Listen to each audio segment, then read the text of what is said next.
The Anton Savage Show on TodayFM with Toyota, the car brand with the best overall resale value in Ireland.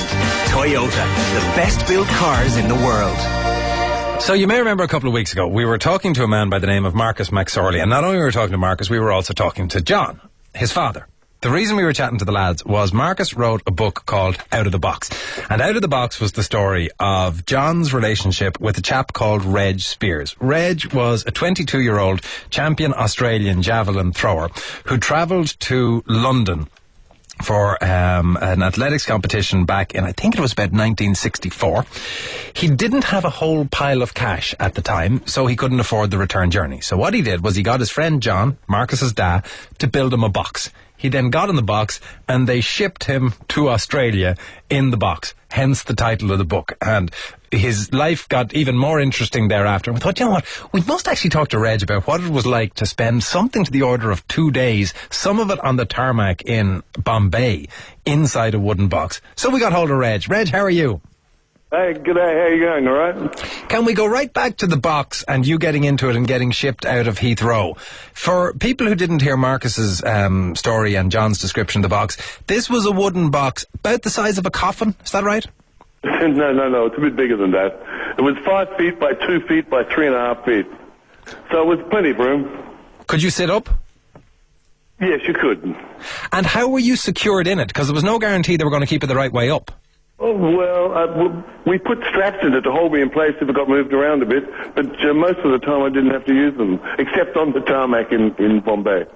And your journey started in Heathrow, where you were delayed before you even got on the plane, isn't that right?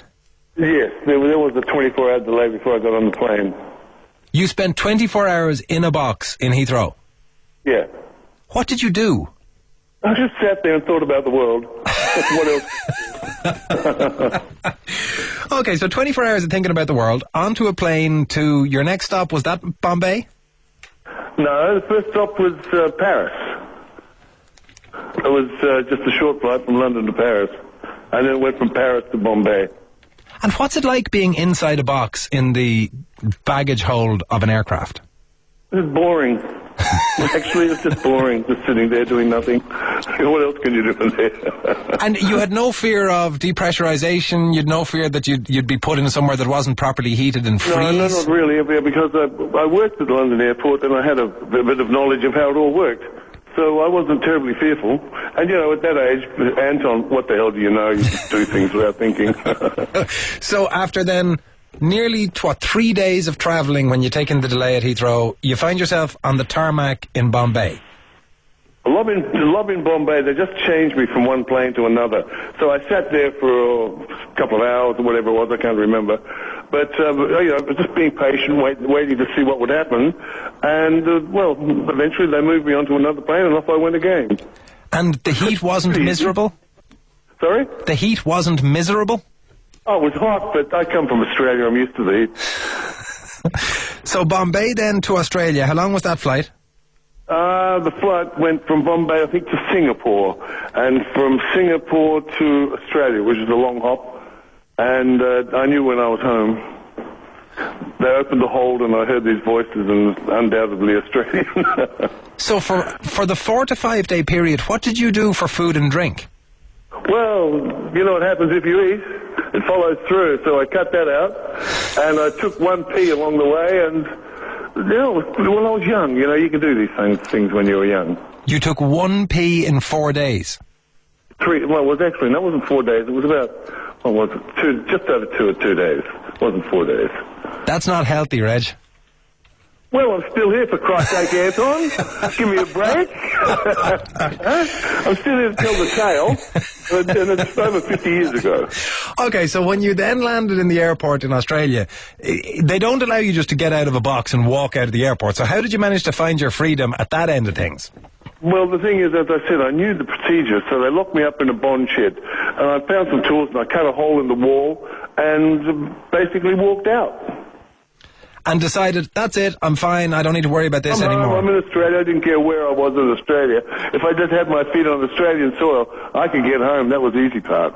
Now, the way John tells the story, he says that at this point, he was expecting you to get in touch to tell him you had safely arrived, and that didn't happen. Anton, 22. It took me a week to get home, and another week went by, and Johnny started to freak out.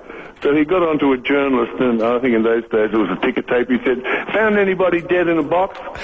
And then it took off.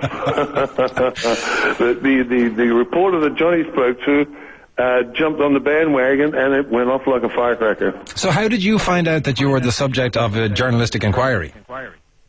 There was a knock at the door. A journalist from Sydney popped up, and then that was the beginning. And it just snowballed. At any point, did either the cops arrive at your door, or did the various different airlines come demanding their money back? Oh, yeah, sure they did. They sure did. Well, the customs come along and asked me, in those days it wasn't much to smuggle. But they come along and asked me a few questions. That was okay. The airline people asked me about money, and I said, well, sue me. And they didn't do anything, so that was that.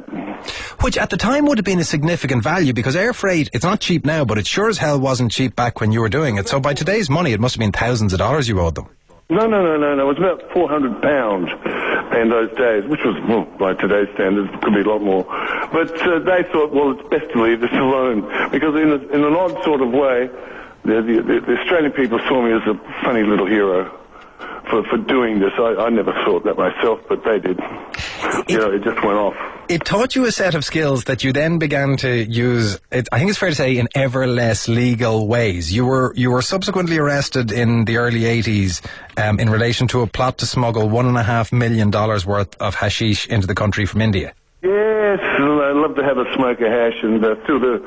And I went for that. I did a journey down to Afghanistan to get some, and I came back, and I would come back to Australia. Then I went to India to get some, and got pinched in India. Did a bit of time in India. Got pinched in Australia. Jumped bail. Took off. Went all over the place. It was quite a run, but yeah. How did you eventually get arrested at the end of that run? What happened was I had this gear in a radio cassette in Sri Lanka, and there'd been a bomb go off in Madras a couple of weeks earlier that was in a cassette thing, so they were looking at them, and just by bad luck, I came undone. And I finished up spending 3 years in Sri Lanka. And in that instance, it was heroin smuggling? Heroin and hashish. And I would have thought that 3 years of a sentence for smuggling in Sri Lanka was a fairly lenient sentence. Well, no, I got the death sentence there. Right, okay. They gave me the death sentence in there. It took 3 years to get through the trial. They're a bit slow there. But I went to the trial, and I was found guilty and given the death sentence, but I knew I'd beat it. How are you so sure you were going to beat a death sentence? Well, take me a while. Basically, they got it wrong. What happened was when the government analyst report came into the court as evidence, I looked at it and I knew something funny had happened to the evidence. So it was easy to follow through with a top lawyer, and I beat it. And at the time that you were arrested in Sri Lanka, were you travelling? Were you travelling on your own Australian passport? No. No. I had a French passport. Bonjour. I was a Frenchman and couldn't speak French. And it didn't matter. Should I ask how you came to have a French passport? I picked that up in Goa. As you do. And got the photo changed and the usual thing. And travelled on that. And just keep away from France. That's all. And it worked. And so then when you got that conviction overturned, what happened to you next? When was your next run-in with the law? Well, the thing is, as soon as I beat the rap in Sri Lanka, of course the cops were waiting for me. So I walked out of jail and back into jail. And I was taken back to Australia and finished up doing 3 years in Australia. So, it worked out all right. And at the same time as all of this, your girlfriend was involved. Your girlfriend Annie was involved in bits of this. Did she manage to dodge all of the legal bullets? Yes, I did a deal with the Sri Lankans to let her go. They said, look, you take me, but let her go. And some gold Kruger Rands changed hands, and they let her go. And when all of this came to its conclusion, did you then think, right, that's it for me, I'm going to get a proper job and just live a straight life from now on? Yes, that's Anton, you got it right in one, didn't you? Of course that's what I was going to do. You're kidding. It's Savage. What sort of Irish name is Savage, Anton? You're having a go at me, are you? I'm working off a French passport, Reg. Let's keep this between ourselves. I thought you might be a connection. So at no point did you think, I really should settle down and stop living? Because there must come a point where all of this, whatever about the legality of it, where it just becomes exhausting. Well, it depends. How much crime have you done, Anton? Huh? If you haven't done any, what the hell do you know what you're talking about? So you're saying that... Someone has to be a crim. I'm one of them. And happy to so be? Yeah. Well, what can I do? Why regret anything? What good would that do? At this point, Reg, do you mind me asking what age are you now? I'm 73. And you are a 73-year-old self-described happy criminal? Yes. Even to this day? To this day, what can I say? I am the way I am. Nothing's going to change that. By the way, I'm half Irish. Well, maybe that's got an influence. Spiers isn't a very particularly Irish name. What's the Irish name in the family? McDermott. That counts. Yep. Okay, you got us there. Yeah, hell yeah. It counts. And Reg, in conclusion, the current caper that you're working on, do you want to cut us into at least knowing what it is, or will we just read about it in the papers? Oh, you probably read about it in the papers. Reg, thank you very much for coming on. That is Reg Spiers, and if you want to hear the story of Reg's, actually now in hindsight, probably the least illegal thing Reg has ever done by posting himself from Heathrow to Australia, you can read it in the book Out of the Box by Marcus McSorley, the son of John McSorley, the man who made the box in which he was shipped. 53102 or Anton at TodayFM.com.